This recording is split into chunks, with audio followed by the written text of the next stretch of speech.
రైతులందరికీ నమస్కారం అండి. ఈ రోజున ఫిబ్రవరి 18వ తారీఖు 2026. ఇది వచ్చేసి పులిపాడు గ్రామం, గురజాల మండలం, పల్నాడు జిల్లా.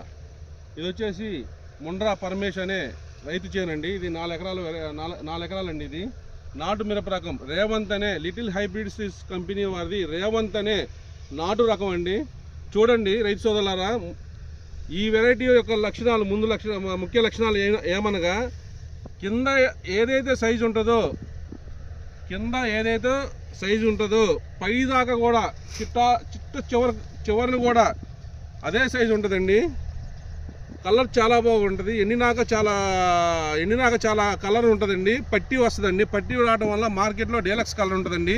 చూడండి పండుకాయ మీరు చూడగలరు. ఎంత ఎర్రగా ఉందో చూడండి, ఎంత క్వాలిటీ ఉందో చూడండి. చిక్కదనం చూడండి, సైజు చూడండి. ముందు ముఖ్యంగా మనకు కావాల్సింది, రైతుకు కావాల్సింది కింద ఎలా ఉందో పైన ఒకటే యూనిఫామిటీ సైజు కావాలి. అలా సైజు ఉండటం వల్ల మార్కెట్లో మంచి రేటు పడుతుందండి. గుత్తులు చూడండి. చెట్టు వచ్చేసి 5 నుంచి 5.5 అడుగులు పెరిగిందండి. మీరు గమనించగలరు. కింద ఇది చూడండి, ఇదంతా చివరి కాపు కూడా చూడండి. ఎంత చిక్కదనం ఉంది, ఎంత సైజు ఉందో చూడండి. లిటిల్ హైబ్రిడ్ సీడ్స్ అది రేవంత్ అనే వెరైటీ అండి. మాది వచ్చేసి Gurajala Padmaja seeds, bus stand పక్కన. ఒక్కసారి చూడండి వెరైటీ మొత్తం, చేను మొత్తం చూడండి. మీరు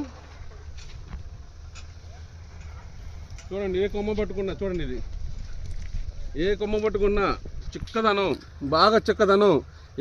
ఇప్పుడు ఫిబ్రవరి 18వ తారీఖు వాళ్ళ చూడండి, ఎక్కడా కూడా నల్లి కానీ తామర పురుగు ఎఫెక్ట్ కానీ ఎక్కడా లేదండి. చూడండి ఇదిగో ఎంత చిక్కదనం ఉందో చూడండి. ఎక్కడా కూడా చూడండి నల్లి లేదు, తామర పురుగు ఎఫెక్ట్ లేదు. పైన కూడా మంచి సైజు వచ్చిందండి. రేవంత్ లిటిల్ హైబ్రిడ్ సీడ్స్ వాళ్ళది రేవంత్ అనే నాటు మిరప రకం. ఇది 4 ఎకరాల చేనండి. ఇది పులిపాడు గ్రామం.